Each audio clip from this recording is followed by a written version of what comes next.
حصہ تھے. اس کے بعد جب ہم نے استقلال پارٹی بنائی تو 6 اتحاد میں نے استقلال پارٹی کے سربراہ کے طور پر بنائے. اتحاد جو ہوتے ہیں وہ سیاست میں ضرورت ہے سیاستدانوں کی، کیونکہ ہمارا جو ملک ہے وہ اس طرح کی آزادی یہاں حاصل نہیں ہے سیاست کرنے کی. میں کہا کرتا ہوں کہ ہم غلام قوم ہیں. ہمیں آہستہ آہستہ عوام کے اندر شعور جو ہے وہ پیدا کرنا ہے.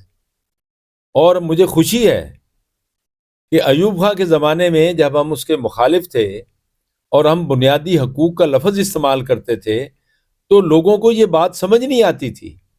وہ کہتے تھے یہ کیا ہوتا ہے جی بنیادی حقوق. لیکن آج پاکستان کا ہر فرد جانتا ہے کہ بنیادی حقوق کیا ہیں.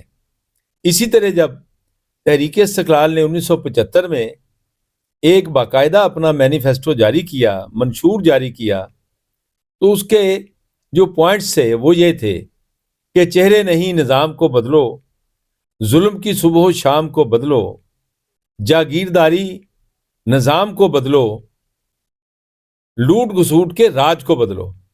تو لوگوں کو بات ہی نہیں سمجھ آتی تھی کہ جی یہ نظام کو بدلو. آج ہر بندے کو پتہ ہے. تو یہ سیاسی کارکنوں کی جدوجہد، ان کی قربانیاں ہیں، جس کے نتیجے میں عوام کا شعور جو ہے وہ بلند ہوا ہے. اور پاکستان کے عوام جو ہیں ان کی شعوری سطح اتنی بلند ہو گئی ہے، اتنی بلند ہو گئی ہے کہ اب پاکستان میں کبھی مارشل لا نہیں لگے گا. یہ میں گزشتہ 4 سال سے کہہ رہا ہوں. لوگ مجھے پوچھتے ہیں تو میں کہتا ہوں جی کبھی مارشل لا نہیں لگے گا. اس لیے نہیں کہ فوج کمزور ہو گئی ہے. فوج جو ہے وہ پہلے سے زیادہ طاقتور ہے، لیکن جو فوج ہے وہ بھی ہماری ہے، جرنیل ہیں وہ بھی ہمارے ہیں.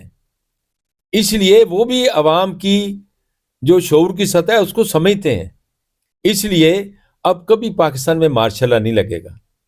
تو یہ عوام کے بڑھتے ہوئے شعور کی ایک نشانی ہے. تو اسی بنیاد پر ہم اندازہ لگاتے ہیں اور اپنی بات کرتے ہیں. گیلانی صاحب یہ بتائیں کہ کیا اس وقت الائنس، سیاسی الائنس بننے کی ضرورت نہیں ہے پاکستان کو؟ جو چیلنجز پاکستان کو اس ٹائم درپیش ہے، خصوصاً آپ کہہ سکتے ہیں اس میں کہ معاشی اعتبار سے، معاشرتی اعتبار سے جو چیلنجز ہیں، اس میں ایک سیاسی مفاہمت کے طور پہ اگر مفاہمت ہو تو ایک الائنس بنے. الائنس کی سیاست کی اس ٹائم ضرورت نہیں ہے، کوئی اچھا الائنس بنے. اس میں آپ کی تجویز بھی آپ دے سکتے ہیں.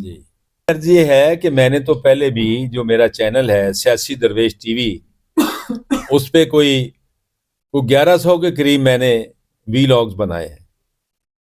وہ اگر کوئی دیکھے گا تو اس کو سمجھ آ جائے گی کہ میں نے وقتاً فوقتاً کیا کچھ کہا ہے.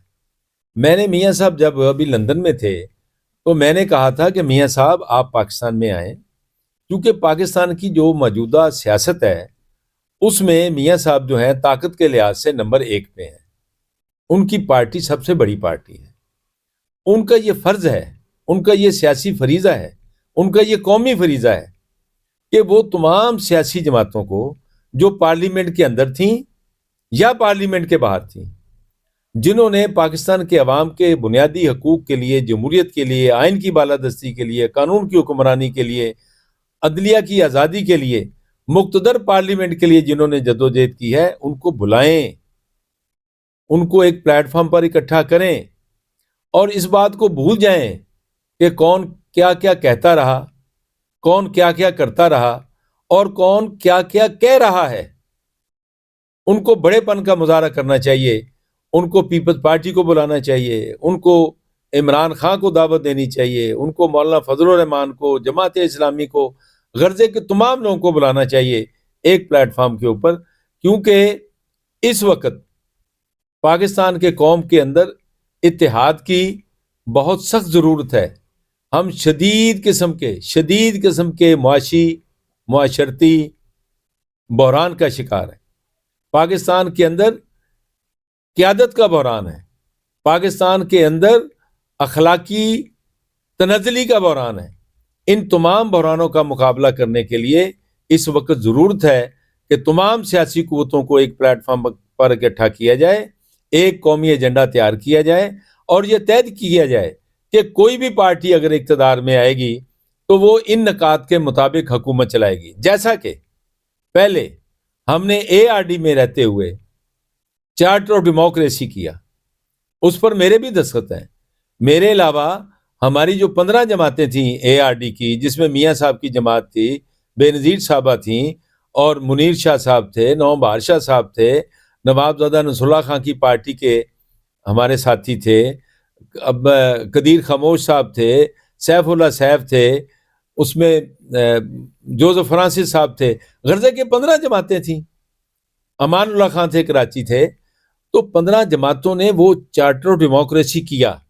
اس کا فائدہ ہوا, اس پر پورا عمل اگرچہ نہیں ہوا, لیکن اس کا بہت فائدہ ہوا سیاست میں.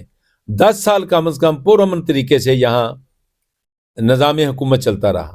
عمران خان چونکہ اس کے سیکریٹری نہیں تھے, اگرچہ وہ لندن کی جو اے پی سی تھے اس کے سیکریٹری تھے, اس پر انہوں نے دستخط کیے تھے, لیکن انہوں نے اس کو بھول کر یہاں تفرقہ بازی کی, سیاسی تفرقہ بازی. اب میں سمجھتا ہوں کہ سب کو بلا کے, عمران خان کو بھی بلانا چاہیے, بیٹھ کر ایک نیا چارٹر کرنا چاہیے تاکہ قوم کو ہم صحیح راستے پہ لے جا سکیں.